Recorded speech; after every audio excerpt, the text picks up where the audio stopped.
Hello and welcome to season 5 of the season 4, sorry, the club series here on Apex Racing TV and iRacing Live. No, it's season 5. God, that's a good start to the broadcast. My name is Paul Smith.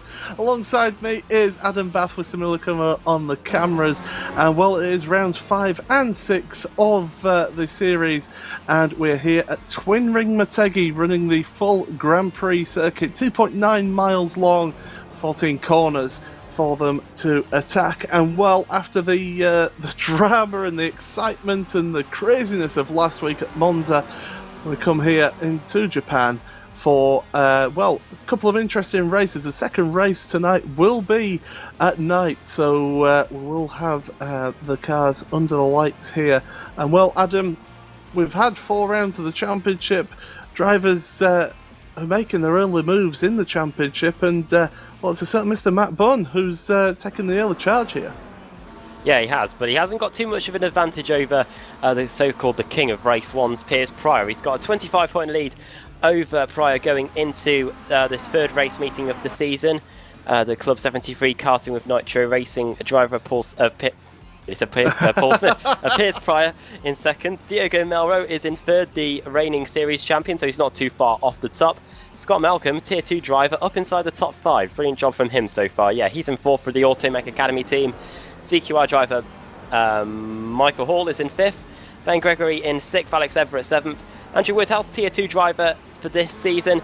He's in 8th for Team Dial-Up. Tom Stanley 9th. And Dan Kraft, who's in the running for the BSRT C Championship, rounds out the top 10. A privateer, of course.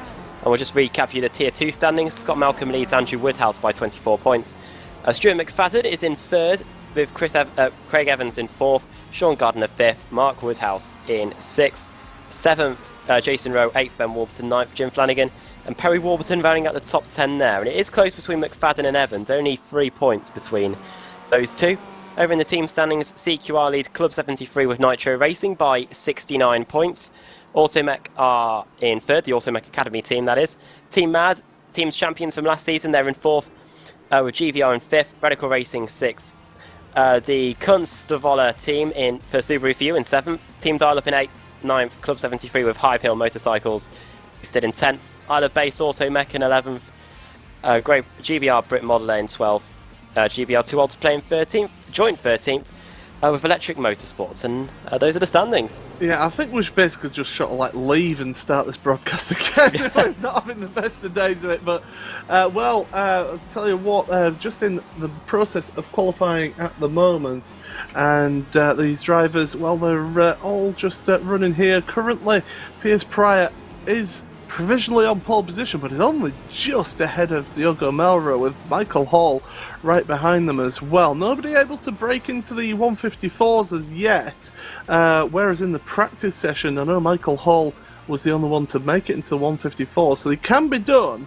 There is a little bit of time to be gained out there, but with 6.5 minutes left in this qualifying session, championship leader as well at the moment, Matthew Bunn, is in 4th place in qualifying. Ian Roskell, good to see Ian up there in 5th.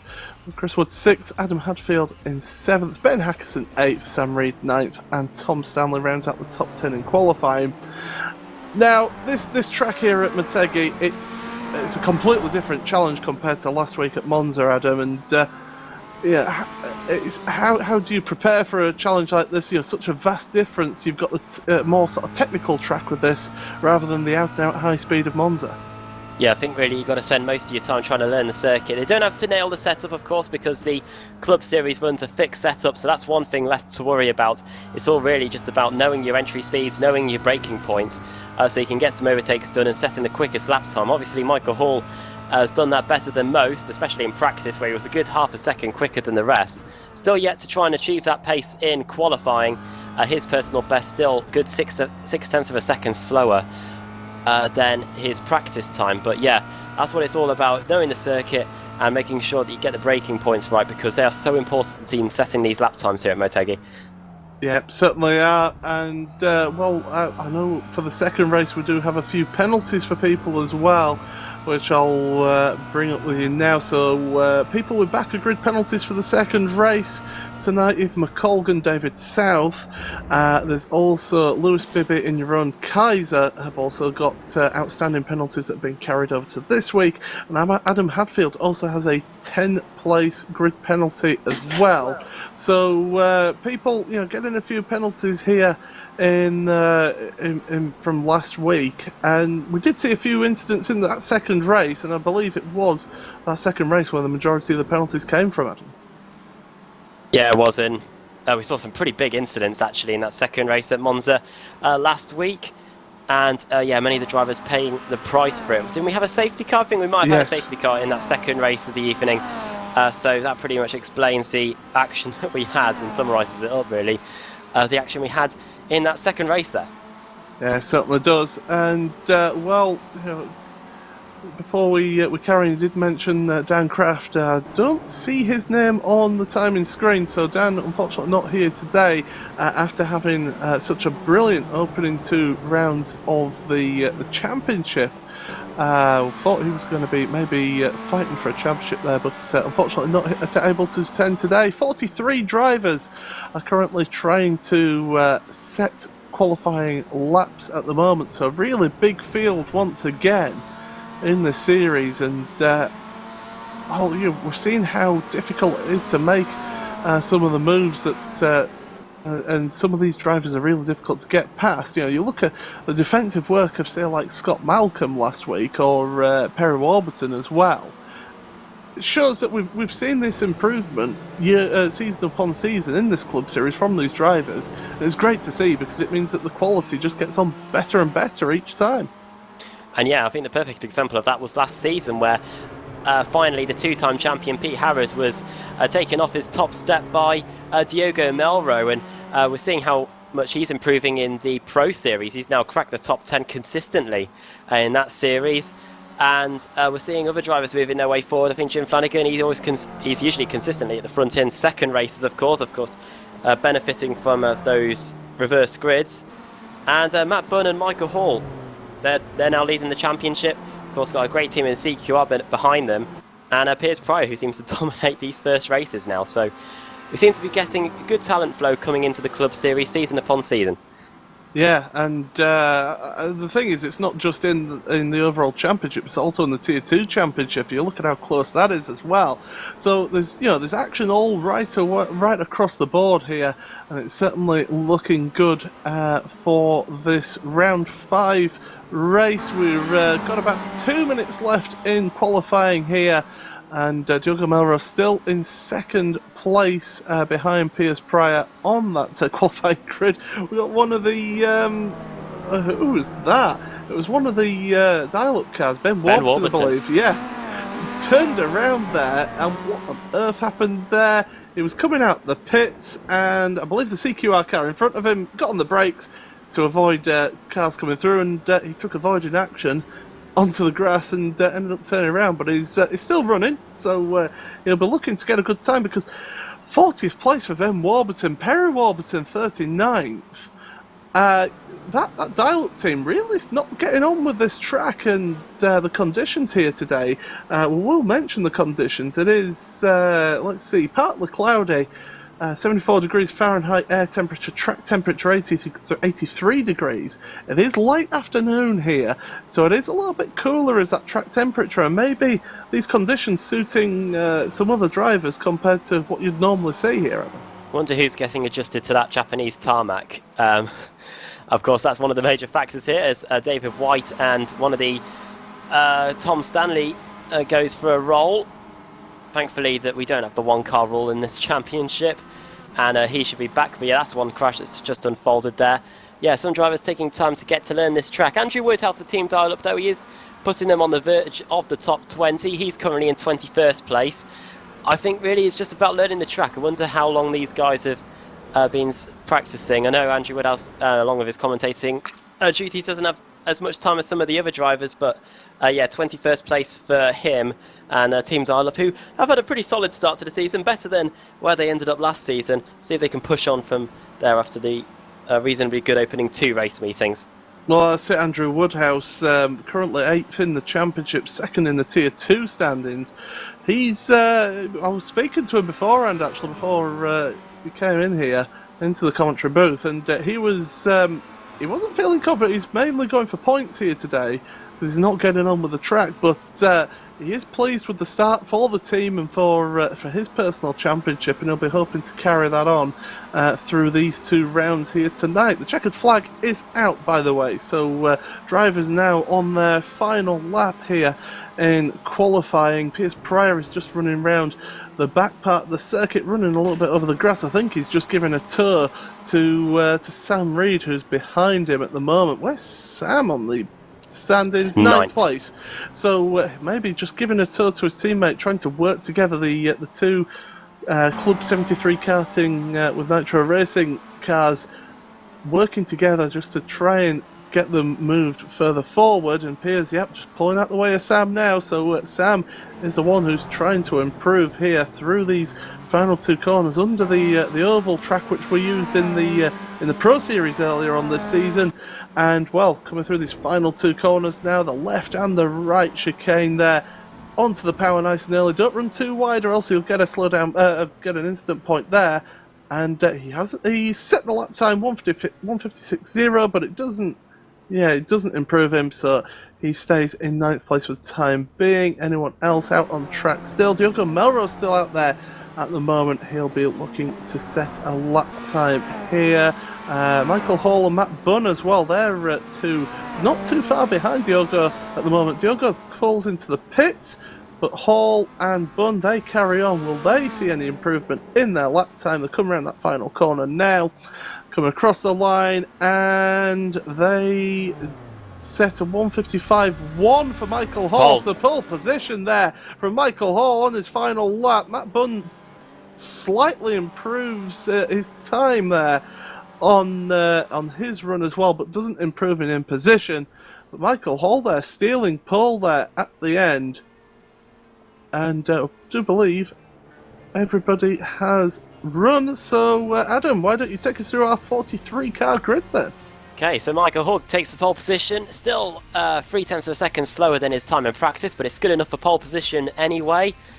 Second on the grid is Piers Pryor. Diogo Melrose is in 3rd, who got on the podium in a race, just missed out on the podium in race 1 last season. Matt Bunn will start in 4th, championship leader. Adam Hadfield starts in 5th, Ian Roskell 6th, Chris Wood will start in 7th, Ben Hackerson 8th, Sam Reed in 9th, and Tom Stanley in 10th. James Leggett will start in 11th, 12th for Clinton Bell, Chaz Draycott in 13th, 14th is Lewis Bibby, who narrowly missed out on taking a win in race 2 here last season. Jerome Kaiser 15th, Ben Gregory in 16th, Stuart McFadden in 17th, Andrew Whitehead in 18th, 19th for Jim Flanagan, and Max Wright rounds out your top 20. Tristan Bodis will start in 21st, 22nd for Andrew Woodhouse, Roy Verke in 23rd, Mark Woodhouse in 24th, 25th Jason Rowe, Alex Everett 26th, 27th for Sean Gardner, Dan Blake in 28th, Neil Rocks 29th, and Christopher Sherburn in 30th.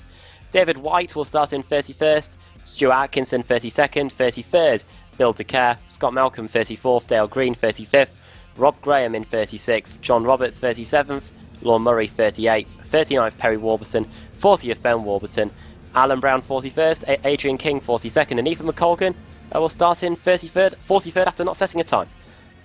Yeah, so that is the grid there all set, and we're just waiting here for the final few drivers to come onto the grid for the start of this race. Of course, as always, 2 20-minute races here in the Club Series, and we're all set for those 20 minutes. Just waiting on 3 drivers to come on here, and I can tell you that the grid actually does line up on the straight, which is a nice change, because at Bathurst I was starting around the corner on Thursday night most of the time, so that was interesting. But we're just waiting on 1 driver now. We'll be able to get away. Don't forget, this is the Club Series every Sunday night here on Apex Racing TV and iRacing Live, and the drivers now patiently waiting as the clock ticks down towards the start here. Interesting first 2 corners here as well, both right-handers. You take it as 1 corner though, and it's going to be difficult for these drivers as they go into there. So the lights are getting ready to come on here. The drivers are all set then for 20 minutes in this race. The red light comes on here, all set, and the green light is on. Away we go from the start there, and it is a good start from Michael Hall from pole position. Piers Pryor on the left-hand side, right-hand side made a poor start. Diogo Melro makes it past into that second place there. So it is, as I say, Michael Hall into the lead. Will everyone make it through turn 1 without any incidents? There's a bit of rubbing and barging. There's a car off on the side there. That's Jason Rowe, who's been onto the grass there. But everyone has made it through to turn 1, turn 2. Now, this left-hander, 90-degree left-hander, and then another left-hander that they run through here. Everybody seeming to behave themselves so far. Nobody making any falling down the order, so that's a good start from them. But Michael Hall, look at that. He's out in front there. He's trying to gap out to Diogo Melro as they've gone under the bridge there for the first time. But Melro, he'll be tough to shake off there. Great start, but poor start from Piers Pryor in second place on the grid.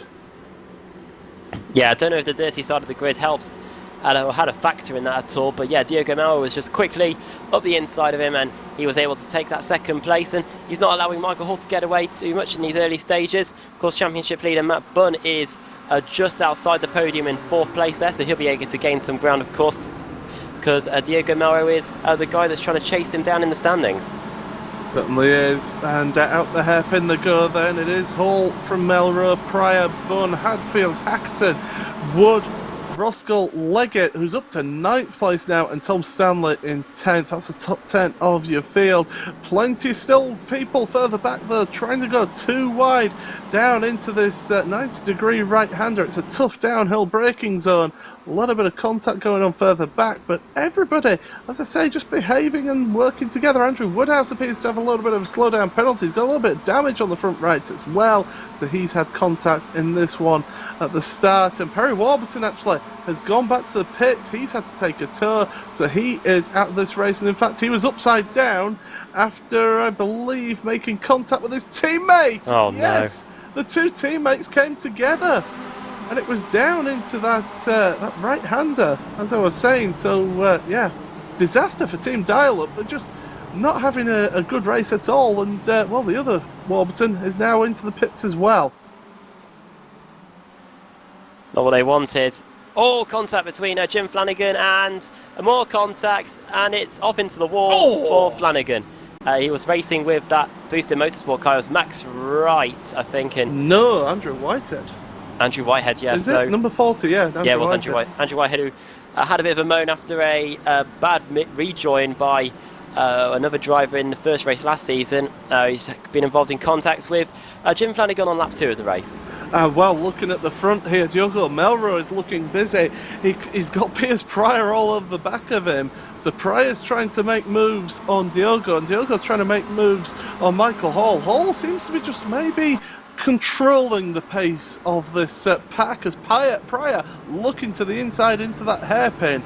Not able to make any moves for the time being. We've also lost David White and Stuart Atkinson. That White is in the gravel there, as well as Atkinson. So contact boosted motorsports not having the greatest of openings to this race here. Oh, and it was a little tap from behind on Atkinson that got him off there. So but anyway, up at the front though, it's still Hall from Melro, Pryor, Bunn. Hadfield is in there as well, so he's having a good run here at the moment for them. Benjamin Hackerson as well in a brand new paint scheme for himself for this race. And Chris Wood in 7th, Roskell 8th, Leggett still in 9th place with Tom Stanley in 10th place. So that top 9 are all pretty much together, and then there's just a little bit of a gap as the number 61 car just getting out of the way. That's Perry Warburton. And, well, yeah, good work from him to just get out of the way of these leaders, because this pack here of 9 cars, one thing could happen and you could have a massive change in the lead of this race. Yeah, I think this is where we're going to be focusing most of our attention in this first 20-minute race of the evening. Michael Hall trying to pick up as much slipstream as he could off the back of Perry Warburton when he was trying to get past that car rejoining the pits. And Diogo Melro right on the back of that CQR car, almost nudging the rear bumper there through the right-hander, which goes under the oval. And then we're into this tight, twisty outfield section of the circuit. Chicane here, left, right. Diogo Melro taking more of the inside line there. And he's definitely not allowing the CQR car to get away. And Michael having to take quite a defensive line into that left-hander. Yeah, he's having to compromise his line there into there, so he's going to be slower through the corner, and all this will just exacerbate Diogo's chances here. He's looking to the outside, Hall not giving him the inside, and well, it's good work from Michael, and he's going to just maybe slow it mid-corner so he can get the better run out of the exit. But look at the run that Diogo's got now. He's in the slipstream. This is one of the major overtaking opportunities then. Downhill braking into this 90-degree right-hander, and it's Melro and Hall going at it side by side. Hall misses the apex, they all do. goes over the grass, and we're both doing yes, and here comes Pryor now. Pryor looking down the inside, and Melro Bunn's getting involved in this one as well. They're all still together. Pryor's looking to get the good exit out of the last corner now, and it's going to be Pryor and Melro going side by side. Matthew Bunn's following Pryor here as well, trying to use the slipstream from Piers on that Club 73 karting with Nitro Racing car. Pryor with the inside line through here, this double apex right-hander, a little bit of door banging there. And well, Melro now will have the inside line here, and Michael Hall will be saying, thank you very much, gentlemen, I'm off. He's already 8/10 of a second clear. Melro late onto the brakes. Bunn looking to the outside of Pryor. Hadfield is just sat back waiting. He's looking maybe to the inside of Bunn. And as I said, one little thing could change everything. Okay, we've not had any changes in position, but Michael Hall's been able to buy himself a little bit of a gap, as here come Hadfield now down the outside of Bunn, but he's not able to make the move. Maybe try for the switchback. No, he doesn't. He's able to hold it there for the time being, though.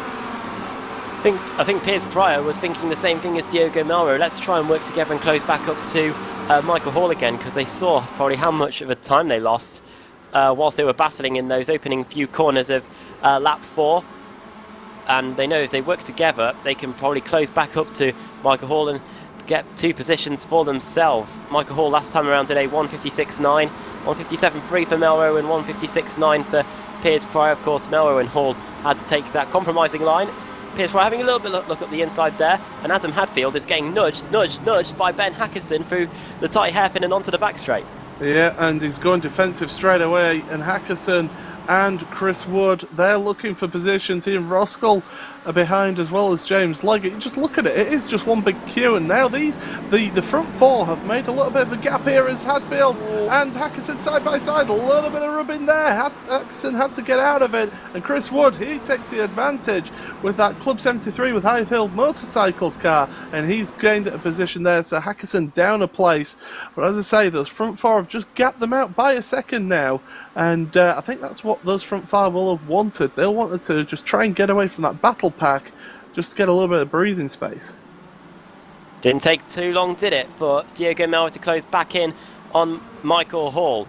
Last time around, Hall did a 1:56.4, 1:56.1 for Melro, even though he's got Piers Pryor right for company there.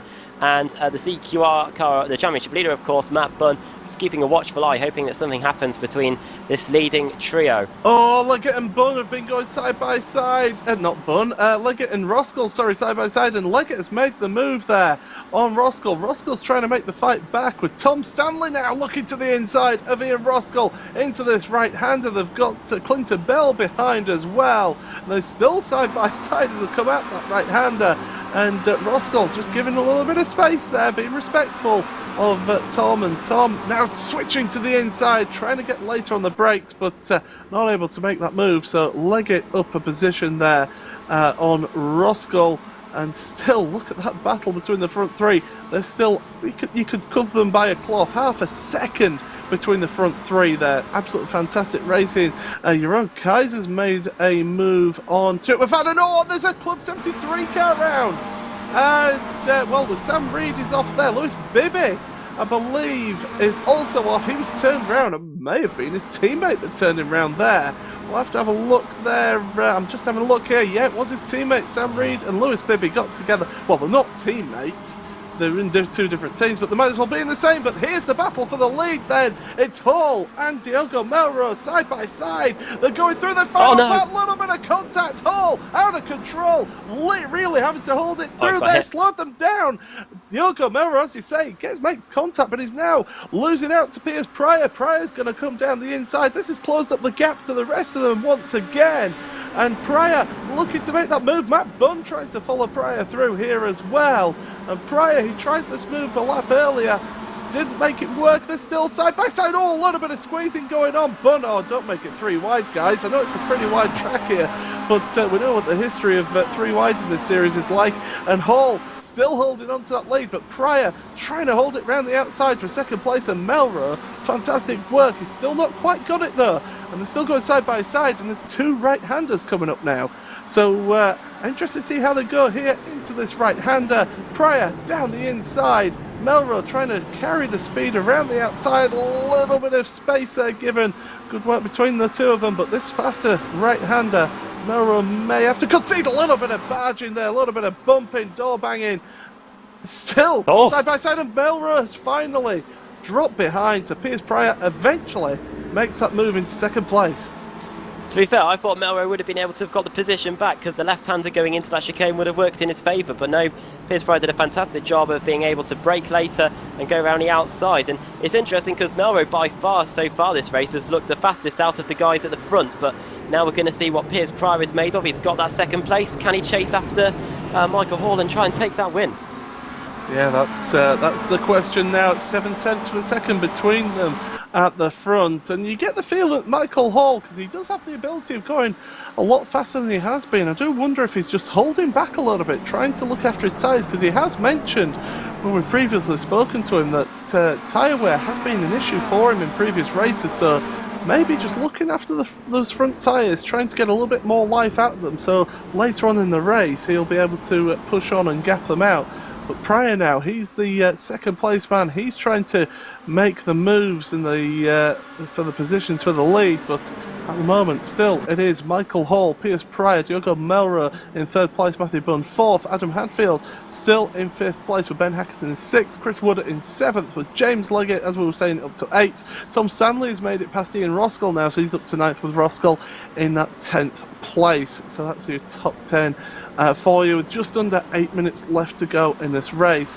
But it's this battle for four cars really that's been the focus of the attention all race, because it's been absolutely great. And Piers Pryor, there he goes for the lead down the inside, and Hall is going to give him the space there, maybe try and carry the speed or get the cutback, but they're going to go side by side, and I think Hall has carried a bit more speed through there. He's going to have the outside line round here, but as we saw last time, the inside line for this left-hander, and Hall just squeezing Pryor a little bit, still side by side, but now Hall manages to hold on to that lead. But Piers Pryor, Adam, his signals and his intentions, he wants that lead.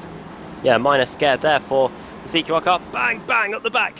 And here comes Matt Bunn, championship leader. He could be up the inside of Melrose at least, but no, he doesn't have the speed on the exit, and that's really a trait of this Motegi circuit. Diogo Melrose wants that second place back, but Piers Pryor has been late on the brakes. We've seen that so far tonight. Round the outside he goes, but Melrose will have the inside line, and Piers Pryor taking to the grass in his pursuit of trying to maintain that second position. Melrose cuts across and is clear, but now Piers Pryor will have the slipstream going towards the corner, the right-hander at the bottom of the hill. Certainly do. Pryor looking, he's in the mirrors of Melrose. Here comes Hadfield, late on the brakes, doesn't make the move in the end, but he's looking dangerous because Ben Hackerson is behind him as well. Hackerson trying to make those moves, but as we head into the final 6.5 minutes of this race, we're going to be starting lap 8 here. These drivers now will be feeling the effects of those front tyres just starting to wear out. It's not going to be ideal grip, and Melrose having to hold off Piers Pryor, Pryor having to hold off Matt Bunn. Look at the front end of Matt Bunn's car as well.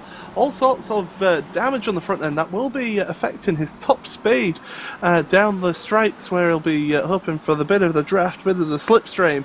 This queue of traffic once again as Adam Hadfield looking to the inside of Bunn again, but not able to quite hold it alongside, although Bunn giving the space there, maybe a little bit too much space, and Hadfield now they're side by side down into this right-hander, Adam. And watch out for Ben Hackerson. Hackerson might try and face up the inside there of the car of Adam Hadfield. No way through though, he has to slide in behind, and now this has become definitely a gaggle to watch. We've got Chris Wood, we've got James Leggett, Tom Stanley all there as well. That's what's going on at the front between Melrose and Michael Hall. No advances there, but Melrose will definitely be worried. The fact that Diogo Melrose is back there, of course. So much action here inside this top 10. This train stretching all the way back to 12th place. 12th place, yeah.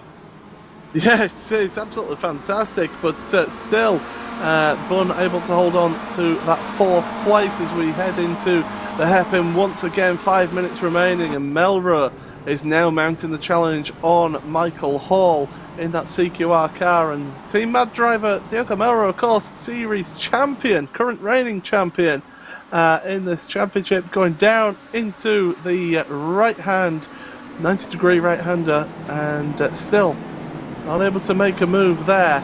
But this queue of traffic, as you say, down to 12th place with Stuart McFadden. Everybody's just...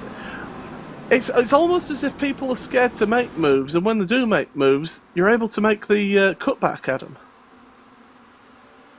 Something that we're picking up really at this race circuit. Yeah, the corners are really designed for possibly motorbikes really here. And yeah, you're able to get the cut back on the exit, and we've seen that plenty of times. Hence why we've seen drivers make moves and then lose them in a few corners' time, and that's what's saving Michael Hall at the moment. He almost lost that lead to Piers Pryor a few laps ago, but the circuit worked in his favour that he was able to get that lead back within just a couple of corners. We'll see what Diogo Melrose can do now. We're on lap 9 of the race, over 15 minutes into the race now, so we haven't got too many laps left. It's going to have to be a do-or-die move for Diogo Melrose to try and take this win. Certainly is. And Matt Bunn under pressure once again. Adam Hadfield, he seems to struggle at those 2 left-handers, does Bunn, and he having to go side by side, having to go defensive there into that right-hander. We've got side-by-side action as well between Roskell and Bell, going through the right-hander there. Bell trying to make the moves up Roskell. A little bit of contact there in the end, and well, Roskell able to hold on to position, although he's still side by side. Bell with the inside line. Will he make that move stick? Because Roskell will have the inside line coming into this next hairpin. Roskell holding that inside line, but Bell holding the speed around the outside, although runs right onto the grass, so not the best exit. But now he's got the inside line going into this right-hand hairpin, and you would think that Bell would make this move stick. Roskell running it out wide, and that's Bell.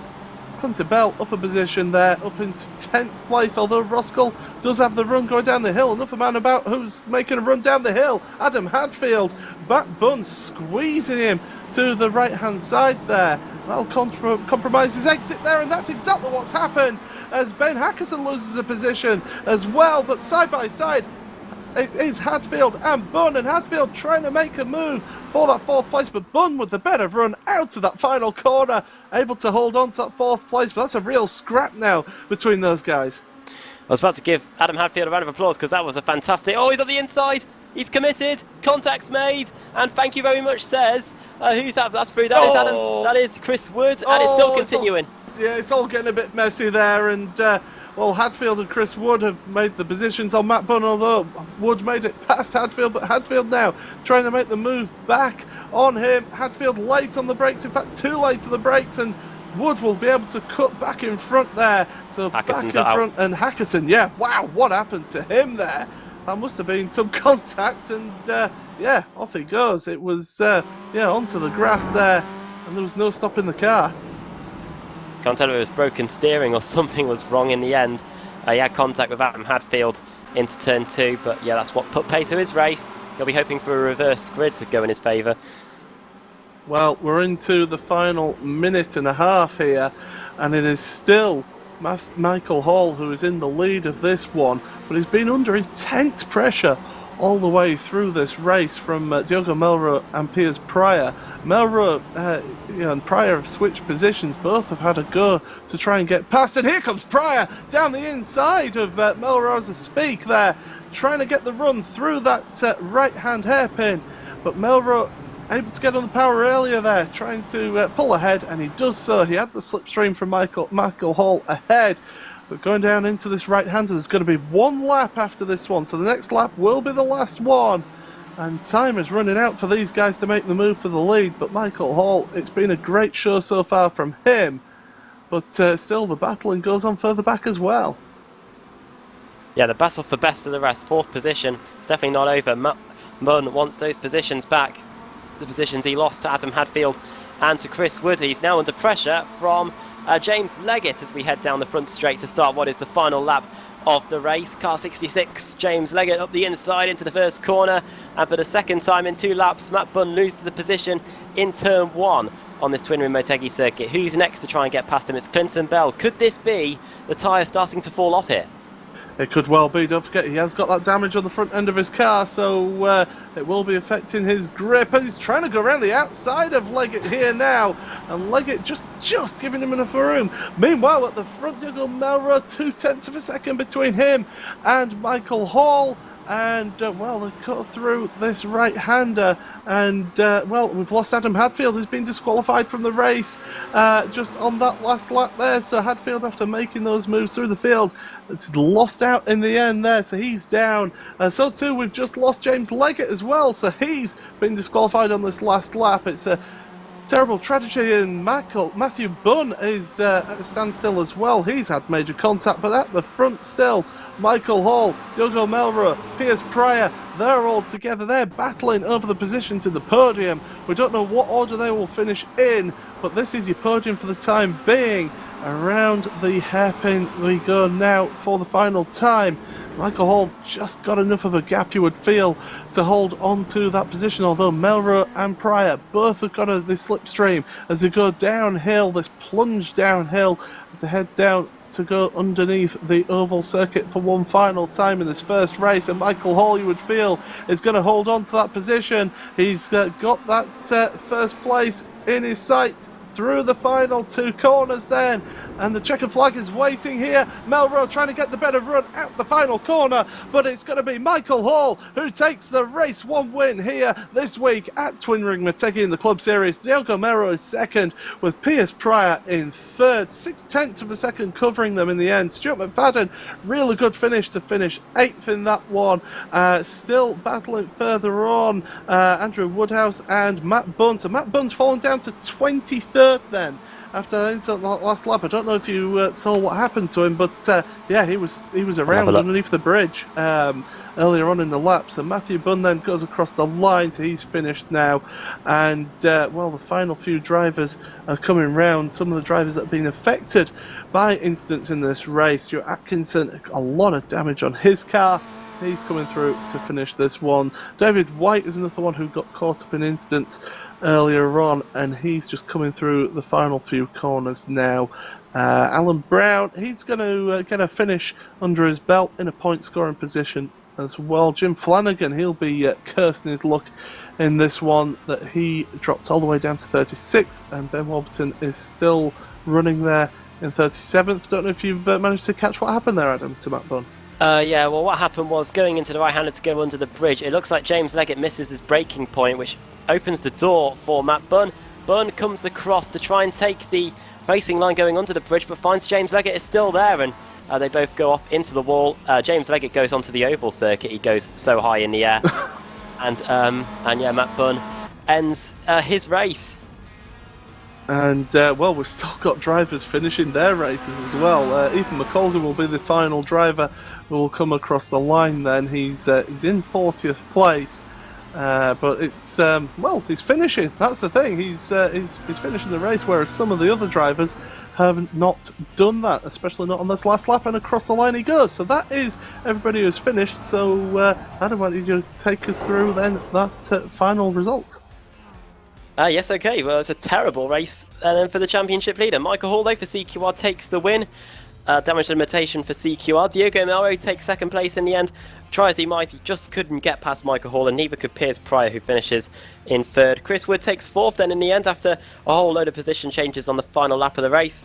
Clinton Bell in fifth, Tom Stanley sixth, Ian Roskell seventh, Stuart McFadden in eighth after starting in 17th, ninth for Joran Kaiser, and Chaz Dracov rounds out the top 10. Tristan Bodis gained 10 positions during the race, 21st to 11th. Ben Gregory 12th. Sam Reed went backwards a bit during the first race, started 9th and finished in 13th. Max Wright 14th, 15th for Alex Everett, 16th for Andrew Whitehead. After that contact with Jim Flanagan earlier on, Roy Ververke in 17th, Lewis Bibby in 18th, Mark Woodhouse in 19th, and 20th for Dan Blake. 21st, John Roberts. Sean Gardner finished in 22nd place in the end, just 0.4 of a second behind John Roberts. Matt Bunn, championship leader, started 4th, had a crash on the final lap, finished in 23rd place. Could be helped by the reverse grid there. Andrew Woodhouse in 24th, Neil Rocks 25th, Scott Malcolm in 26th place, 27th for Jason Rowe, 28th for Chris Sherburn, Build-A-Care 29th and 30th for Dale Green. Rob Graham finished in 31st, 32nd for Laura Murray. Stuart Atkinson in 33rd, 34th for David White. Alan Brown in 35th, 36th for Jim Flanagan. After that contact with the wall earlier on, 37th Ben Warburton, 38th Ethan McColgan, last car across the line. And then Adam Hadfield, James Leggett, Perry Warburton all 1 lap down. Ben Hackerson 2 laps down after sustaining terminal damage with a few laps to go. And Adrian King finished 4 laps down. So thank you very much, Adam. That was your full standings there for round 5 of the club series here. Which well, we've got the reverse grid to draw here. So Adam, why don't you take us through the contenders for that? Okay, 21 down to 32 for the reverse grid here in the club series. No fall here. But we'll have a look at the contenders. John Roberts, Sean Gardner, Matt Bunn, Andrew Woodhouse, Neil Rocks, Scott Malcolm, Jason Rowe, Chris Sherburn, Build-A-Care, Dale Green, Rob Graham, and Lorne Murray. Those are the cars that are eligible for the reverse grid for round 6 of the club series. And we will now hand it over to Sam, who will spin the wheel on the cameras, and we will set the grid for the second race of the evening. Yeah, let's see what comes up then on the reverse grid. The wheel spins, comes to a stop, and it is number 30. Dale Green gets reversed onto pole position, then Build-A-Care second, Chris Sherburn third, Jason Rowe fourth, and Scott Malcolm will start in 5th. Yeah, so that is your grid set for the second race, which will be just a few moments. We'll just stay around because there will be a few adverts just while we get everything set for the second race. So you are watching the club series here on Apex Racing TV and iRacing Live. And as I say, we'll be back for race 2 in just a few moments.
iRacing.com is a sim racing game that combines a true-to-life racing experience with an online community of virtual racers from all over the globe.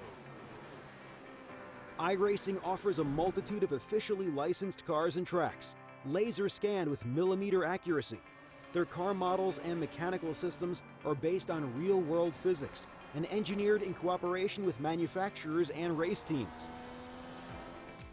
iRacing's web-based interface allows members to compare stats and test drive any combination of car and track instantly. Their skill license system ranges from rookie to pro, ensuring members are always pitted against those with similar skill sets. Members are able to sign up for a weekly race series, compete in time trials, host a private race with friends, and participate in racing leagues created and run by the community. With over 60,000 members, iRacing works in partnership with renowned motorsport organizations like SRO Motorsports Group to deliver virtual races based on the real-life Blancpain GT series. iRacing's Blancpain Endurance Series features team racing, giving members the ability to build a team and participate in races ranging from 3 hours to 24 hours. Additional partners include NASCAR, IMSA, V8 Supercars, IndyCar, allowing members to race in their very own 24 hours of Spa, Bathurst 1000, Daytona 500, and many more. iRacing.com, delivering the most authentic racing experience short of getting into a real race car.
the outside, contact made, 56 slides it at a 4, who's going to be at the stripe, dead even, give it to Ryan Truex. Truex is your winner over Tandy.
Welcome back to the Club Series here with well, I'm going to say with the sponsor, but it's not sponsored. I'm having a good day today. It's Club Series with Apex Racing TV and also on iRacing Live. This is round 6 of season 5 of this championship, and it is, as you can see, a night race here. So it's going to be really tricky for these drivers because it is going to be cooler out there for them. Track temperature is the same as the air temperature, 74 degrees, so really tricky conditions for them, and the drivers using this warm-up here, Adam, just to get used to those conditions. But luckily this season they're able to adjust the brake bias on the car as well. Yeah, which should help some of the drivers. Tell you what, night racing is a pretty tricky thing to do. Not often we have it at all in the Kia, really. Memories of the BSRTC, we only really do night races on the ovals, and they usually don't tend too well for some of the drivers. We're going to see some of it here, and should be great to see. Well, we saw a fantastic night race here last season. Pete Newman just beating Lewis Bibby to the win there. We'll see what happens in this second race this year. Yeah, so drivers certainly with the opportunity of able to really push through, and with that reverse grid, quite a big reverse grid as well. Let's not forget 30 drivers with the reverse grid. So really, it's going to be a difficult task for those guys who won, especially Michael Hall and Diogo Melro and Piers Pryor, to work their way through this field.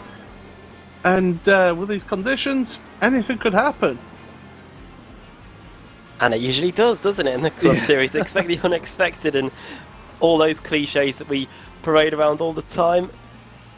I think, yeah, with 30 cars reversed, Matt Bunn, who's relatively close to the reverse grid, I think he's going to be starting about 8th place. It'll be interesting to see how he can work his way through the field. Second in the Tier 2 standings, Andrew Woodhouse is starting just in front of him as well. We'll see who survives being at the front.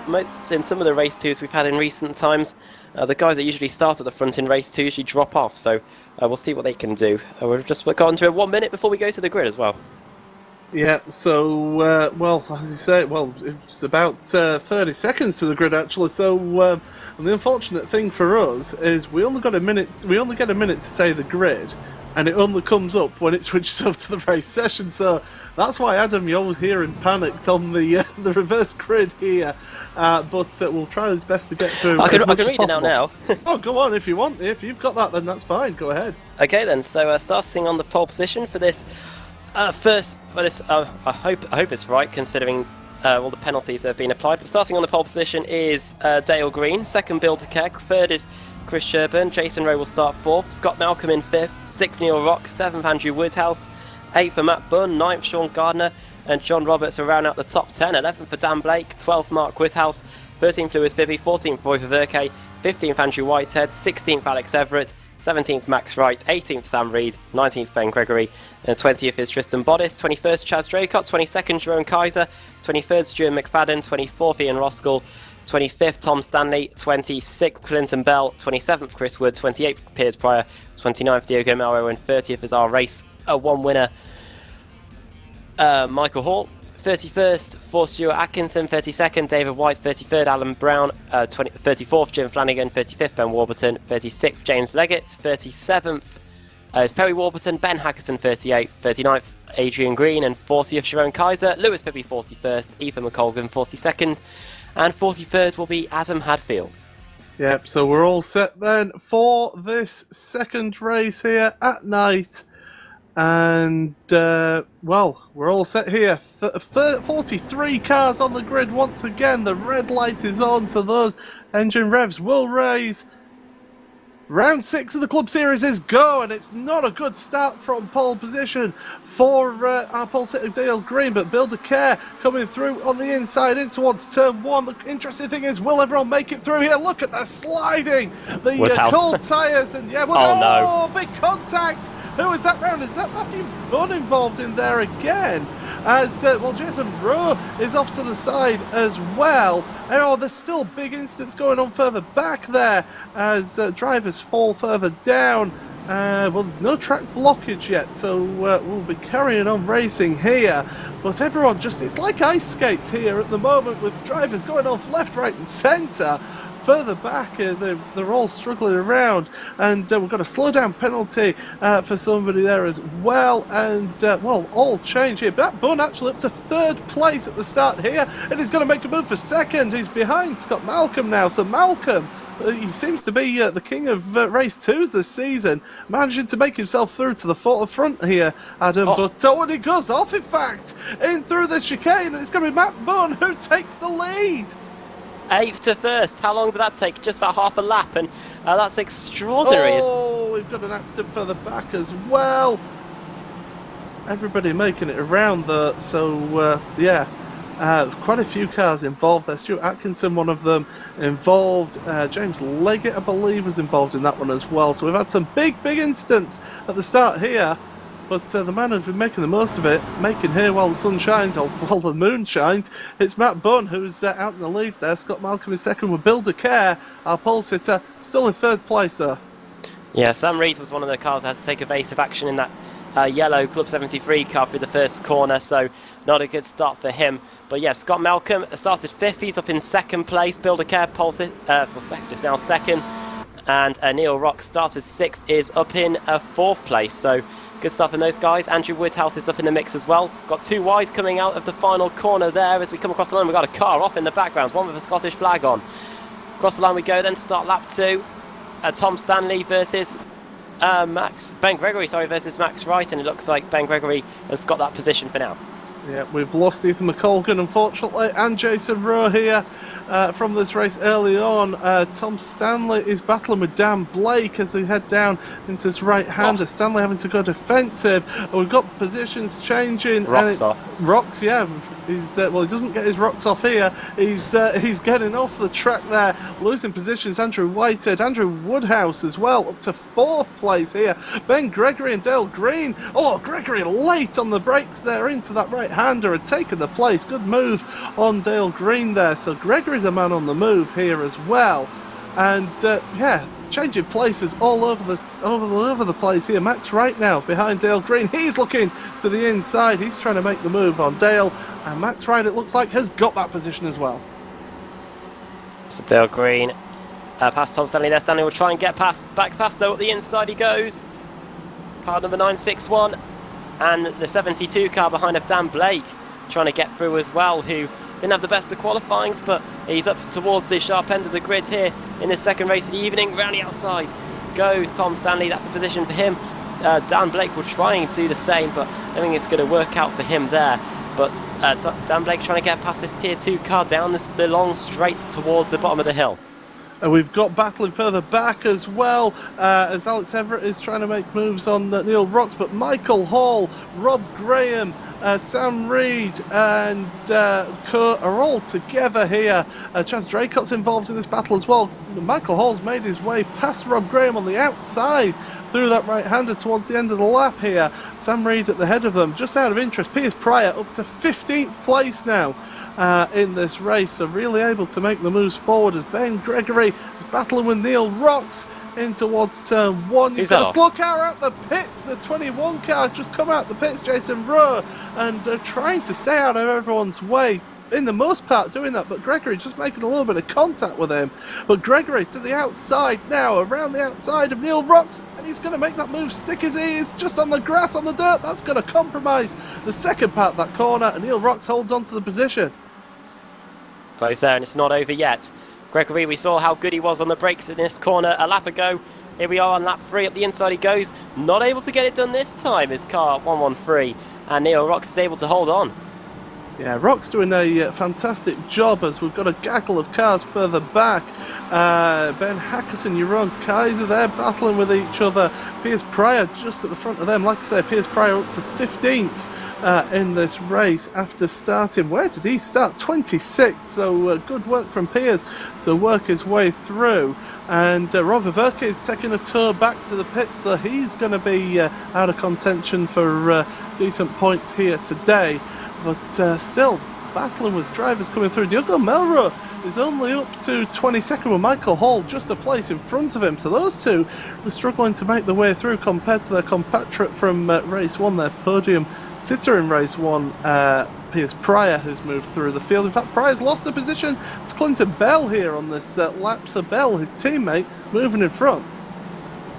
Diego Melro just gaining a position as well. I was just noticed he was in a battle with Sam Reed. Sam Reed might not give up here into the corner at the bottom of the hill. Melro late on the brakes though and sweeps in front of the car of the 24 car. And 999 tier 2, that is Rob Graham. Also up the inside of Clinton Bell going into the final chicane. Sam Reed, sorry, into the final chicane. Reed, who was off in turn 1 on the opening lap of the race, so losing a few positions there. Andrew Woodhouse making the move on Bill DeCare. That's a change of position there. So the Team Dial-Up car making it past the Gombrook Racing to All to Play car. And that is a podium position now, Andrew Woodhouse, for him for the time being. We've lost Alan Brown from this race as well, unfortunately, for us here today. And, well, Woodhouse is pulling away now. He's going to charge down, trying to catch up to Scott Malcolm. By the way, Matt Bunn has checked out at the front. He's 4 seconds ahead of Scott Malcolm at the moment. So great racing from Bunn. We've got side by side. This is Stanley and Rocks. This is a fight for 9th and 10th place as they go through this sweeping right-hander now. And Stanley still side by side there with Rocks, but Rocks is going to have the inside line into this left-hander. Will he make that move stick? They're still side by side through the left-hander, but Stanley will have the inside for the right-hander, and that's a change of position and up to 9th place. And here comes Dan Blake, our compatriot from Apex Racing UK, trying to make the move, and also there making a move, Stuart McFadden. Yeah, Dan Blake, who was with us in the Orange Box of Season 2 of the Club Series, and he could be under pressure from Stuart McFadden. However, Blake's brilliantly late on the brakes there, round the outside. But I don't think he's going to be able to snatch the position of Neil Rocks yet, but he cuts to the inside on the exit. Stuart McFadden might try and follow him through here. He's got the tow, he's got the slipstream. This is for the chance to get inside the top 10. Blake up the inside, is he going to be later on the brakes? They're both extremely late, but Blake's slightly later, and they're both going to run each other off at this rate. Contacts made between the two of them, and now McFadden has got the inside line and has taken a position away from Dan Blake. Blake won't give up though. Yeah, look at Clinton Bell as well. He's onto the scene now. He's trying to get involved in this one. So too is Piers Pryor. And, well, look at this. It's side by side down the start very straight between Blake and Bell, as McFadden is just trying to get in the wing mirrors of Neil Rocks there. But into turn 1, Clinton Bell having to take a wide line, and Piers Pryor just having to hang back for the time being. And meanwhile, further up towards the front, it is a battle for second place between Andrew Woodhouse and Scott Malcolm as well. Malcolm currently in that second place. Is a tough cookie to get past, is the Scotsman, and Andrew the Yorkshireman will be having to do everything he can to try and get past. I know he's been a bit under the weather this week, so a good result here will certainly help improve his spirits. Alex Everett, by the way, is all over the back of Andrew Whitehead as well behind, so battles all the way through the field here. Yeah, and Andrew Whitehead trying to hold off the car of Alex Everett. Everett up the inside. They're going to go side by side through this quick chicane, this quick S-bend, and Andrew Whitehead just able to hold on for now. Andrew Woodhouse has been lapping consistently quicker than Scott Malcolm, as Malcolm goes way too wide on the exit, has a trip through the grass for good measure. Back on he goes. Andrew Woodhouse might sense an opportunity up the inside here. Oh, cuts back to the outside, but he's forcing Scott Malcolm to take compromising lines. Last time around, actually, Andrew Woodhouse was actually quicker than Matt Bunn. So he's definitely learned how to get this car nailed around here, especially in race 2. And he's now in the slipstream of Scott Malcolm heading down the hill. Well, don't forget that going into this round, these two were battling over the Tier 2 Championship lead, and down the inside goes Woodhouse. Will he get it stopped on time? Yes, he will, and he just gets the overlap there, so he'll be able to just pull out in front, take the line that he normally takes, and that's up to second place for Andrew Woodhouse. And Scott Malcolm, he is down to third, but he's going to fight back. He's going to try and get that position back. Andrew Whitehead still got that battling Alex Everett right behind him as well, as they go into turn 1 once again. Just over half of the race completed now, and it is Matthew Bunn in the lead with Andrew Woodhouse. We saw moving to second place ahead of Scott Malcolm. Andrew Whitehead third with Alex Everett fourth. Ben Gregory up to 6th place now for Gregory. Belgica 7th, our pole sitter there. 8th, no, it wasn't the pole sitter, it was Dale Green, wasn't it, that was the pole sitter. But Belgica, though, he was on the front row. He's still there in 7th place. 8th place, Max Wright. 9th is Tom Stanley. Neil Rocks rounds out the top 10. But Stuart McFadden going side by side with Neil Rocks into the right hand here, trying to make the move. Neil, great defensive driving from Neil. He's withstanding pressure from multiple drivers here, and he's doing a good job of it. And Dan Blake, yeah, trying to hold on. Oh no! And that's the end for Piers Pryor. He's hit the wall and he's trying to hold on to it sideways through the chicane, and he's able to recover without losing too many spots. That's... Oh no! That is Jerome Kaiser in the Team Mad car. He's hit, but minor contact, and they both carry on. By the way, Jeroen Kaiser just ahead of his teammate Diogo Melro, with Michael Hall right behind him. We've still got this battle between Dan Blake, Clinton Bell, Ben Hackerson, and who is that with? It's Tristan Bodis, who's moved through the field here. The silent assassin there, 19th to 14th at the moment now for Tristan, and he's looking to try and make moves. Although Hackerson trying to get ahead of Tristan here into the right hand there. Tristan making a little bit of contact with Clinton Bell, just a little tap, a little love tap there. Bump and run. He's going to try and make the move, but Clinton holds on to that position, and Tristan now under pressure from Ben Hackerson, who will get the better run here, although gets caught up behind him once again. And out onto the front straight they go. Is he going to be able to pick up the slipstream? He moves to the inside. Does Tristan Bodis. And up the inside goes Hackerson. And here comes Piers Pryor onto the scene. He was off in the wall half a lap ago, but he's back in the mix now. And he fancies an opportunity to take a position away from Bodis into turn 2. Off in the background, crash. And it's Jerome Kaiser backwards into the wall, back across the track. No one's there, thankfully. But will they all miss him? They all do. That was close. It was with Michael Hall, I believe, that the contact was made. Yeah, it was Michael Hall on your own. Oh, and it was... Yeah, it's a difficult one, that. The stewards, I'm sure, will have a look at that one. But yeah, definitely a change of position further up as well. Ben Gregory and Scott Malcolm. Malcolm's been turned around there by Gregory. And Malcolm, after that great effort of holding on to a podium position, is dropping down the order here. But, well, it's now Everett up to 3rd, Whitehead 4th. That's right in 5th, with Tom Stanley in 6th, and Ben Gregory actually lost a position in all of that himself. But Scott Malcolm, the big loser in that one, just that quarter panel once again, and got turned around, Adam. Such a shame for Scott Malcolm. He was in 2nd and had done a fantastic job throughout the race of holding off Andrew Woodhouse. But that's all gone horribly wrong for him now. Certainly is. He did just make slight contact with the barrier, did Scott, as he was trying to recover the car, but he is still running just ahead of Michael Hall, who is in 18th place himself. So Malcolm down to 17th in this battle. It's just separated out those front few just slightly there. So we'll have a look further down the order, and Ian Roskell is battling away with Dale Green down into this turn, this sharp 90-degree right-hander, downhill braking. It's so easy to lose your, you miss your braking point there and end up running wide, but Ian Roskell makes the move on Dale as more action, Adam. Yeah, Malcolm is off in the final corner. I think it might have been contact with our race 1 winner, Michael Hall. Just going to have a look back and see what happened between those two. They were both going for moves, and contact was made in that final chicane, and yeah, both of them went off. And it's really not helping Michael at all in this race, trying to make his way through. And I sense he's just getting a little bit frustrated there with his lack of movement through. We've got 5.5 minutes left, so this second race has flown by once again. Diogo Melro putting the pressure on Piers Pryor here as they head down to this turn 4 corner. Pryor trying to make the move on Tristan Bodis in front himself. So those two battling out, duking it out there for 15th and 16th place. And those two guys, again, they've not really been making their way through the field as we quite expected. Maybe with the cooler conditions, drivers able to hold on to the tyres for a little bit better in these conditions. So able to run at a higher pace more of the race here, as well, Pryor still under that pressure from Diogo Melro as they head down to the hairpin. Melro looking to the inside. Pryor, well, I think he just let him by then in the end, because he just seemed to move out the way, Adam.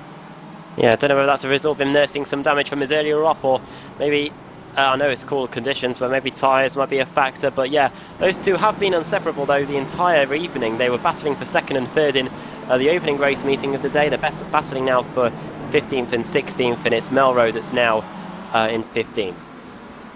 One man battle's in front. Oh, sorry, Ben Hackerson and Neil Rocks, their battle continues. It was very close onto the bridge going into the final chicane, but that's all sorted each other out now. Yeah, so there's been plenty of action in this one. Not quite the big instance that we had at Monza with the high speed there. Tom Stanley trying to make the move now on Max Wright. I was about to mention Max Wright. He's running really well up in 5th place, but he's under pressure from Tom Stanley, who's looking to the outside into this turn 2 and 3.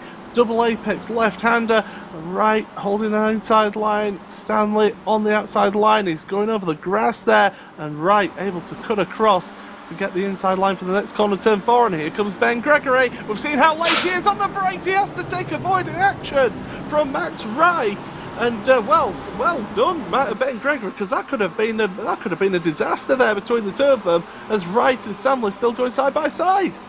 Up to the S as we go. This is where we usually see cars go single file, but I'm sure Scott Malcolm, the stuff he's been through today, won't really want to give a position up there. Round the outside goes Stanley. It's not over for Malcolm yet, but here comes Gregory up the inside, and Malcolm cuts across, and Ben Gregory has to get on the brakes there to avoid quarter panelling the car of Scott Malcolm. And unfortunately, Max Wright, yes, dear me. Scott Malcolm's down in 19th at the moment, battling with Chaz Draycott, just for information. But yeah, Max Wright, it's so easy. They're practically using the same paint, so you're excused. Oh dear, right, lap 9 then. Yeah. That's correct, yes. Yeah, we get something right eventually. Alex Everett has been closing up to the back of Andrew Woodhouse these last few laps here. He's now about half a second behind Andrew, so that's a battle for second place that we'll be keeping an eye on just in case anything happens between those two. But it's still Ben Gregory trying his best to get past Max Wright there in that Automech Academy car. The GVR driver, Gregory, looking to the outside into turn 1, maybe trying to get a little bit of a cut back on the exit, straighten the car up to get on the power earlier, but Max Wright has that covered and is able to hold on the place as they go down towards turn number 2 and number 3 here, and it's still Wright who's able to hold the place, but this is where we've seen Ben Gregory get the better run out of that turn 3 down towards turn 4. We've seen him do the late braking manoeuvres, and Wright nearly caught him out last lap. Will Gregory make the move? No, he won't. But Wright still goes a little bit defensive though, going into the corner. Might be building up to an overtaking move on the last lap perhaps, but Gregory is pretty close through the right-hander, going under the bridge and out onto the outfield part of the circuit, now into the S's. It's got Max right where he needs to be. Wright having to take compromising lines here, and Gregory can set him up now for the second part of the S's. We'll have the straight line speed on the exit going into this left-hand hairpin to try and set him up here. Forces Max Wright to take a line on the exit. Max Wright will have to cover the inside line here going into the right-handed hairpin. And Gregory going to go around the outside. They're going to be side by side, possibly going onto the back straight. Gregory runs it out wide there and now cuts back in so he can get the slipstream. Yeah, he certainly does. Right though, taking the defensive line, holding it to the inside. He knows that Gregory will be trying that inside line, so he's going to have to go to the outside, and it can be done around here. And Gregory later on the brakes trying to hold the speed around the outside, and he's going to get that move done because he's got the inside line for the next two corners. We're going to be starting the final lap here. So as Matt Bunn goes across the line, we're on to the final lap then, lap 11. But Ben Gregory, great move there up to 6th place, and it's his battle for second place now where it's all at. Andrew Woodhouse having to go defensive from Alex Everett, and Everett is trying his best to get a personal best, I believe, finish for him as they go through towards turn number 2, and Everett is trying his best. He's looking, he's making himself big in the mirrors of Andrew Woodhouse, but Woodhouse at the moment able to hold on, but didn't get the best run through turn 2 and through 3 now. Everett is trying to get the line, and Woodhouse is wide. And here we go towards the right-hander then. Andrew Woodhouse, who'd At second place for the majority of the race, and Alex Everett, who runs in the BSR MSA Kia World Series on Saturdays, has just gone around the outside and is through, I think, unless Andrew Woodhouse can respond on the second half of the lap. Alex Everett is through into second place. Yeah, it certainly is. Woodhouse holding off, and here comes Andrew Whitehead now. Whitehead's onto the scene here in that boosted car. He's trying to get involved in this battle, but Woodhouse is not giving this one up. He's about a couple of tenths behind. He's weaving about. He's trying to make a mistake, and a little bit of contact there. A little bit of a bump and run, and here comes Whitehead now, taking advantage of that. Woodhouse is slow out of that hairpin, and Whitehead will have the inside down into the right-hander, and that is a change of position. So Woodhouse, he was second at the start of the lap, he's down to fourth. He's off the podium as well. He still will be the highest Tier 2 driver though. But Andrew Whitehead could sense the opportunity to take second place as Andrew Woodhouse moves across on the straight there. But meanwhile, it looks like it's going to be an easy coast to the line for Matt Bunn. Yeah, certainly Matt Bunn coming through the final two corners then. He's 5.5 seconds ahead of the rest, and he's going to come weaving across the line to take the checkered flag for the win there. But it's this battle for second place. It's going to be Everett who just comes across the line in front of Whitehead and Woodhouse. Tom Stanley is in fifth with Ben Gregory, a fantastic fighting sixth place. Max Wright and Stuart McFadden, the two Automet cars, a good result for them, 7th and 8th there. Any further action further down? I'm looking through our field. Lewis Bibby was pretty close, but was not able to make any move late on. And we've just got cars that are just getting to the end of this race. Sean Gardner, one of those who's got quite a bit of considerable damage to his car. Jeroen Kaiser has had a pit stop because of damage to his from that incident with Michael Hall earlier on.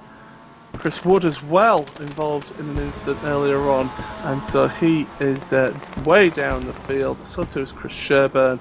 Stuart Atkinson has just come across the line a lap down. Roy Viverke also finished, I believe, 2 laps down from the leader. So I believe it was, or was it 1 lap? Let's have a look. Viverke across the line. No, it's just a 1 lap behind for him. So yeah, plenty of action going on in that one. We'll wait for Chris Sherburn to come across, but great battle for second place. But Matt Bunn, it was all about that first lap, Adam, and that's what got him the positions there. Yeah, started 8th, and I thought he would have a battle on his hands to get through to the front, but no, the waves opened up for him, and he was able to get from 8th to 1st within half a lap, and shows his skills there. And after having a pretty bad race where he ended up in the wall on the final lap of the race and finishing in outside the top 20, I don't think he would have expected it to have gone that well and got a win, and should help him in the championship, of course, because Piers Pryor did score pretty well in the opening race of the day. Where did Piers Pryor finish in race 2? 14th place, so interesting to see what the championship points look like going into the next race meeting, because 25 were separating them going into it, and what it'll be like going into the next one. Certainly. So yeah, everybody has finished. So Adam, why don't you take us through our finishing positions then? Okay, victory goes to Matt Bunn then, 4.9 seconds ahead of Alex Everett. Andrew Whitehead takes 3rd ahead of Andrew Woodhouse, who started the final lap in 2nd place. Tom Stanley in 5th, Ben Gregory 6th, Max Wright in 7th, 8th Stuart McFadden, 9th Clinton Bell, and 10th for Ben Hackerson after starting in 38th place. 11th for Bill DeCare, 12th Tristan Bodis, 13th Diogo Melro, 14th Piers Pryor, 15th for Dan Blake, 16th Neil Rocks, 17th Michael Hall, 18th Mark Woodhouse, 19th Scott Malcolm, and 20th Ian Roskell. 21st for Chaz Draycott, 22nd Lewis Bibby, 23rd Rob Graham, 24th for Dale Green, 25th Adam Hadfield, 26th David White, 27th John Roberts, 28th for Lorne Murray, 29th James Leggett, and 30th Perry Warburton. 31st for Sean Gardner, 32nd Jerome Kaiser turned around on the exit of turn 1 early on in the race. Chris Wood in 33rd, Chris Sherburn in 34th, and then the cars 1 lap down or more. We had Stuart Atkinson and Roy Verke both 1 lap down, Ben Warburton 3 laps down, Adrian King 4 laps down, Sam Reed 6 laps down, 40th Jim Flanagan 7 laps down, Alan Brown 9 laps down, Jason Rhodes 10 laps down after starting on the second row of the grid, and Ethan McColgan in 43rd 11 laps down. So yeah, so that is the results there. Just before we bring guys in for interviews there, don't forget that next week we will be at Interlagos which always provides great entertainment in the Kias, no matter what series it is they run in. So plenty of action to look forward to next week. But we'll bring in some guys to have an interview. And Adam, why don't you take it away with the man who finished in second place, Mr. Alex Everett? Hello. Hello, Alex. You started the final lap just behind Andrew Woodhouse, and you're able to get a pretty good second place, sir. Yeah, really chuffed with that. I didn't think I was going to get him. As we started the last lap, I was like, 0.7, can I get him? And he ended up making quite a few mistakes on the last lap. So I'm really pleased to get that there, considering I didn't practice at all for this track. Yeah, it's a tricky track. How was it racing in the night conditions? Really good. Much more grippy, weirdly enough, but I felt I was much more comfortable on that track at night. And it's nice to have something different for a change. Well, Interlagos next week. Can we expect to see you there? Yeah, I'll be there. It's a favourite of mine. Yeah, I think it's a favourite of mine as well, and I'm sure it's a favourite of the grid. Just before we let you go, do you want to have a quick shout out to anyone? Stu McFadden and Max, had some good chats with them, helped me out a bit in the racing there, so thanks to them. Great, well done on the second place. Good racing there with Andrew Woodhouse towards the end. And we'll see you in Interlagos next week. Brilliant, thanks guys. Okay, so Alex Everett there, and what we'll do is have a quick word now. The man who finished in 5th place after starting 23rd on the grid, who had a good first race as well, Tom Stanley. Tom, just talk us through your evening then. First race did pretty well, and that second race, fighting your way through to finish up in 5th. Yeah, I'm quite surprised with this track because I don't like this track at all coming into this, and somehow getting 6th in the first race and then 21st and 5th in the second was amazing. First lap I was up to 11th place, so all the cars kind of going sideways or taking each other out, it just helped me. Yeah, certainly plenty of action that there was going on there, but so you're saying you didn't enjoy the track, but well, something seemed to click with you though, if you were able to get 2 really good results for you. Yeah, I think for me, I'm not the fastest guy in the series. I'm very consistent with lap times and keeping it clean. If you forget the first round, but if I just keep it on track, take one at a time, I should do well. And we head over to Interlagos as well, which I know is a favourite of quite a number of drivers and competitors. But what about yourself? How do you feel going to Interlagos next week? I didn't enjoy it last season for a reason or two, but yeah, hopefully it'll be a much better race for me. I think I've now kind of learnt my lesson that just it's key to get points in this championship, especially in the second race, where you need to get as many places as you can and be clean as you can, because some of the top guys in the first race didn't really get inside the top 10. So for me, that helps my championship out, but it doesn't for theirs. So it's all about keeping it clean and taking one by one and just getting to the finish. And just finally, before we let you go, anyone to give a quick mention to while you're here on the broadcast? Thank you to Adam and Mark for great teammates. Thank you for Radical Racing with Help for Heroes and ST Truck Interiors. And thank you to the admins, and thank you to you guys for broadcasting it each week. Well, thanks very much, Tom, and well done on the excellent evening for yourself. Thank you. Take care, guys. So, Tom Stanley and Adam, why don't you take it away? Race winner chicken dinner, Mr. Matt Bunn. Matt Bunn, well, it didn't end too well, race 1, but I don't think you could have asked for a better first lap in race 2. Yeah, it was a bit of a shame for race 1. We're having a good battle, us top 5.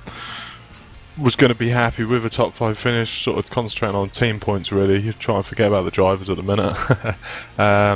But yeah, and then the guys behind started catching up. I think James got hit from behind a couple of times, which inadvertently sort of caused me a bit of damage on the rear, and then underneath the bridge we sort of got caught up, and I heard a full throttle car beside me, so I was sort of passenger at that point. I couldn't really get out of it, but yeah, second race I knew I had to stay out of trouble in that first lap, but also try and get to the front as quick as possible so I can sort of get away and not get mixed up in any battles. So it worked out alright, got up there and sort of started pulling away, so pretty good. Next week, then Interlagos. Thoughts of that track? It seems to be a favourite with all the guys on grid. Yeah, I really like all the tracks sort of really in this calendar. There's quite a few now coming up that I'm fairly confident with. I had a good finish as well. I don't know when we're at Bathurst, Mount Panorama. I'm really looking forward to us going there because I had a good finish in the Pro and I seem to have found a lot of pace at that circuit. So we've got some good tracks coming up. Fairly confident with. But yeah, Interlagos should be good. Quite good round there. So we will see. Oh yeah, before we let you go, do you want to send a quick shout out to anyone? Yeah, just thanks to you guys for the broadcast and thanks to my teammate Mike. He didn't crash into me this week, which is good. Well done on the race 2 win. And yeah, we'll see you at Interlagos next week. Cheers guys, see you next week. Then Matt Bunn there. Just conscious of the time, we're kind of running out of time there. So we'll have a quick word with a man. Let's have a look. Who have we got to choose from? Let's go with a certain driver who has been who was quietly making his way through and has ended up on the podium here today in the second race. Mr. Andrew Whitehead. Andrew, just talk us through your evening there. Able to start 14th place and finishing on the podium. Must be happy with that. I'm over the moon actually. I was just talking to some of the other drivers. I got lucky in the first corner. Obviously, there was a bit of mayhem, and I was able to sneak past some of the cars there. But the rest of it was just really good racing. I owe Scott Malcolm a sincere apology. I was a little bit late on the brakes into the tight right-hander under the bridge and pushed him a little bit wide, and it slowed us all up, and then it got a bit messy behind. So apologies to Scott for that. But other than that, I mean, fantastic racing. Alex was on fire tonight. I had a cracking race with him in race 1 as well. So it's just fantastic racing, close, fair, brilliant. Well, you must be happy with that result, and you must be happy with. I was going to say happy with your teammates. All the teammates had a bit of a mare, didn't they? Just falling down a bit. Stuart Atkinson ended up with damage and was further down the order as well. John, where did John finish? He finished in 27th. So, looking at yourself, you must be pleased with that result. And what's your thoughts after 3 weeks of this championship? How's the start of the season gone for you? Oh, it's been a nightmare. I had non-finishes at Brands. I had a non-finish, or not non-finishes, but crawling over the line last week. So I think you'll find that I'm at the very bottom of the table on 9 points. So I was just planning on finishing races tonight. So to actually make a bit of progress in the first race and then make so much in the second, I'm over the moon. As I say, I'd have been happy just to finish really and start to consolidate at least some points. So yeah, chuffed to bits. Sorry for the teammates. I haven't looked back on what they went through, but yeah, I heard some grumblings in the team radio, so I guessed it wasn't going ever so well. I was just trying to concentrate, so I was blocking some of it out, unfortunately. Well, just before we let you go, anyone you want to give a quick mention to? Just the team, really, and obviously you lads and the organisers. That goes without saying. But the team, we've run the same lineup as we did last season. We know we're not the quickest out there, but we turn up and we give it our all. And sometimes it works and sometimes it doesn't. So really thankful to them for sticking with us, really. Okay, well, thanks a lot, Andrew, for joining us, and well done on the podium. Thank you very much. And just very quickly before we go off, Mr. Andrew Woodhouse, did you know? Good evening. Did you know that you are now top of tier 2? No, but because the points have been updated. So the points have been. Yeah, talk us through your evening then. Because that second race, you threw away a potential second place there, Andrew. I must say. Thanks, mate. Love you too. I really enjoyed it in the end. The qualifying and the practice and the first race was a little bit horrendous. I was so slow in the qualifying and the practice, but Managed to get 4 places on the last lap, got 24th, just missed the pole. I don't think I'd have won the race even if I'd have got the pole though, because Matt was fast, so I think, I wouldn't have done that. But I don't know what I was doing at the start of race 2. I thought the outside would be a good idea, and in the end there was just so many marbles there, which I forgot about. Got up second though, made some nice moves I think, and then it was just a little minor mistake. Alex was quicker than me anyway, but I made one little mistake. I got onto the grass, just put a couple of wheels there, but he made a fantastic pass around the outside, which was really impressive, and I gave him as little room as I could afford to. I broke as hard as I could and as late as I dared, and unfortunately, not quite enough. And then Mr. Whitehead snuck in there. I got demoted to Oh no. to 4th, but you know what? 4th is fantastic, and to find out that I've taken the lead of Tier 2 is very pleasing. Yeah, so next week into Lagos, just very quickly, what's your thoughts on that track? I love the circuit. I've always enjoyed it. I'm not always the quickest there, but a bit of practice and see how we're going, and see where we're at for next time. Perry's getting banned for next week after race 1. But no, it was really good, and it was a lot better than I was hoping for. I was just hoping for 2 race finishes. I've been a little bit under the weather, so I'm so shattered now. But it was worth it. It was a good race, and I was saying to the guys in the interview room, it was good, clean racing, and that's what it's all about. Okay, well, Andrew, thank you for joining us. 4th place there in the end in that second race. All the best for next week. Yeah, thank you, chaps. Cheers. Well, Adam, as I said, as we've been saying all through this interviews into Lagos, what kind of challenges do you see with that one? Because it's going to be a difficult track to hold on to positions. Yeah, it's a very high-speed circuit. We've seen some pretty big crashes there in the past. Of course, you've got plenty of overtaking opportunities as well. The drivers seem to be passing in literally every single corner on the circuit, especially the tight and twisty bit around the middle. So it's another classic in the Club Series. We've seen plenty of races over there in the past, and I can't wait for next week. And just quickly before we get off, as I say, the points have been updated. There's no drop scores been entered yet. They'll be entered, I would believe, from next week. So that's when we'll start seeing the drop scores coming into effect. But it is Matthew Bunn at the top of the Tier 1 standings, ahead of Piers Pryor by 17 points, with Diogo Melro just 21 points in total behind Matt Bunn. So really close between those top 3 there, and the top 3 in the Tier 2. It is Andrew Woodhouse in first. Stuart McFadden Jr., he is only 6 points behind, with Scott Malcolm 25 points behind Andrew in that Tier 2 championship. And in the teams, well, it is CQR who are just ahead by 67 points ahead of Club 73 Karting with Nitro Racing, and Automake Academy still with their good run there in 3rd place. So that is it for week 3 of the Club Series here on Apex Racing TV and iRacing Live. Join us next week from 8:30 British time, and you will get to see all the action from Interlagos. But until then, from myself, Paul Smith, Adam Bath, and Samuli Kumo on the cameras, it's good night.